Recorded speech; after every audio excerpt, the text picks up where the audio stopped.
अस्सलाम वालेकुम, welcome back to our channel. मैं हूं आपका होस्ट एंड दोस्त अली अहमद। उम्मीद करता हूं कि आप सब लोग खैर व आफियत से होंगे और जहां भी होंगे अपने अहलो अयाल समेत महफूज होंगे। आज हम जिस रिसर्च की बात करने जा रहे हैं ये दुनिया की सबसे लंबी तरीन रिसर्च है। ये रिसर्च इसलिए की गई कि आखिर हम खुशी का राज जान सकें। इस दुनिया में कुछ लोग क्यों बहुत ज़्यादा खुश होते हैं जबकि कुछ लोग क्यों बहुत ज़्यादा उदास होते हैं। अगर मैं इस रिसर्च के अदाद शुमार की बात करूं तो ये रिसर्च पिछले 82 साल से चल रही है, जिसमें 724 लोगों ने हिस्सा लिया, जिनमें से 60 अभी तक जिंदा हैं और जो लोग मर गए हैं आगे उनके बच्चों ने भी इस रिसर्च में पार्टिसिपेट किया। ये रिसर्च कोई आम रिसर्च नहीं बल्कि इस रिसर्च में मौजूद जो पार्टिसिपेंट हैं उनका CBC करवाया जाता है, उनके CT स्कैन्स करवाए जाते हैं, उनके ब्लड का टेस्ट किया जाता है, उनसे इंटरव्यू कंडक्ट किया जाता है, उनका उनके माँ बाप के साथ तल्लुक, उनके बच्चों के साथ तल्लुक कैसा है इस बात की भी तहकीक की जाती है और वो बिजनेस में किस पीक पर हैं इस बात का भी ख्याल रखा जाता है। ये तहकीक सिर्फ ऐसे लोगों पर नहीं की गई कि जो कि पहले से अमीर थे नामूर थे, बल्कि इस तहकीक को 2 ग्रुप्स में तकसीम किया गया। एक ग्रुप में वो लोग शामिल थे जो फैमिली स्टेबल थे, जबकि दूसरे ग्रुप में वो लोग शामिल थे जो फैमिली स्टेबल नहीं थे, जो गरीब थे। अगर मैं 82 साल से चलने वाली इस तहकीक के अभी तक नताइज की बात करूं तो माहिरीन ने अभी तक इसके 4 नताइज निकाले हैं। मगर आप भी अपनी ज़िंदगी में खुश रहना चाहते हैं तो इन नताइज को ज़रूर याद रखिएगा। माहिरीन के मुताबिक सबसे पहला नतीजा ये है कि अगर आपका बचपन, आपका चाइल्डहुड आपके माँ बाप के साथ अच्छा गुजरा है तो आपके खुश रहने के चांसेस बहुत ज़्यादा बढ़ जाते हैं। इवन कि आपका अपने किसी सिबलिंग के साथ भी बचपन बहुत अच्छा गुजरा है तो फिर भी आपके खुश रहने के चांसेस बहुत ज़्यादा बढ़ जाते हैं। लेकिन अगर आपका बचपन आपके माँ बाप के साथ अच्छा नहीं गुजरा तो फिर भी परेशान होने की ज़रूरत नहीं। माहिरीन ने इसका हल ये निकाला है कि अगर आप 50 से 60 साल की उम्र में ऐसे काम शुरू कर दें जो कि दुनिया के लिए फ़ायदेमंद हो, जो लोगों के लिए आसानी पैदा करे।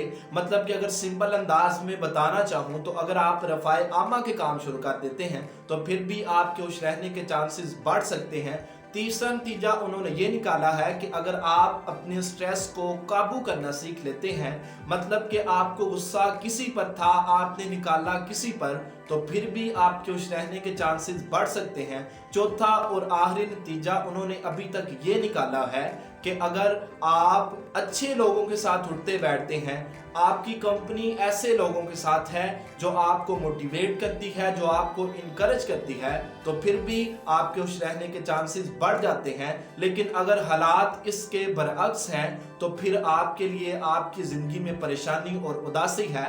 82 साल से चलने वाली इस तहकीक को अगर मैं एक लाइन में बयान करना चाहूँ जो कि हज़ारों सफ़ों पर मुश्तमिल है तो वो ये है कि आपके लोगों के साथ तल्लुकात कैसे हैं ये आपकी खुशी पर बहुत ज़्यादा मुनहसर करता है। और तल्लुकात में याद रखिए सबसे पहला तल्लुक रिश्तेदारों के साथ होता है और वो तल्लुक बड़ा गहरा होता है। रिश्ते प्यार के साथ, अहलाक के साथ चलते हैं, ना कि तंज करने के साथ, एक दूसरे की गलतियां हामियां ढूंढने के साथ। रिश्तों में एक दूसरे की गलतियों को दरगुजर करना बहुत ज़रूरी है।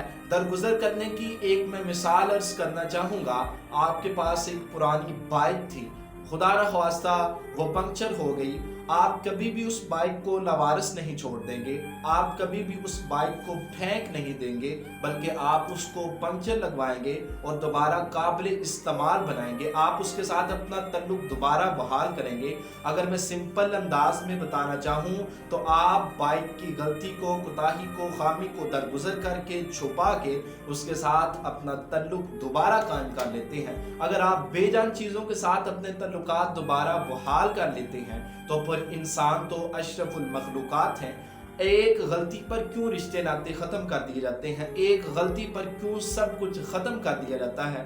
और याद रखिए रिश्ते मोतियों की तरह होते हैं और मोती अगर कभी नीचे गिर भी जाए तो उसे उठाकर साथ लगा लिया जाता है। और अगर किसी को माफ़ करने से इज़्ज़त नफ्स कम होती हो तो हुज़ूर सल्लल्लाहु अलैहि वसल्लम का एक इरशाद है کہ کسی کو معاف کرنے سے، درگزر کرنے سے اگر کسی کی عزت نفس کم ہو جائے تو مجھ محمد سے آپ قیامت والے دن لے لینا، ہم کیوں اتنی بڑی بشارت کے بعد بھی ایک دوسرے کو معاف نہیں کرتے؟ ہم کیوں اس دنیا میں ایک دوسرے کے مجازی خدا بنے بیٹھے ہوتے ہیں؟ اللہ تعالیٰ مجھے اور آپ کو ان تمام باتوں پر عمل کرنے کی توفیق عطا فرمائے، اللہ تعالیٰ آسانیاں حاصل کرنے اور تقسیم کرنے کا شرف عطا فرمائے۔ ملتے ہیں اپنی نیکسٹ ویڈیو میں، تب تک اپنا خیال رکھیے گا۔ پاکستان زندہ باد، اللہ حافظ۔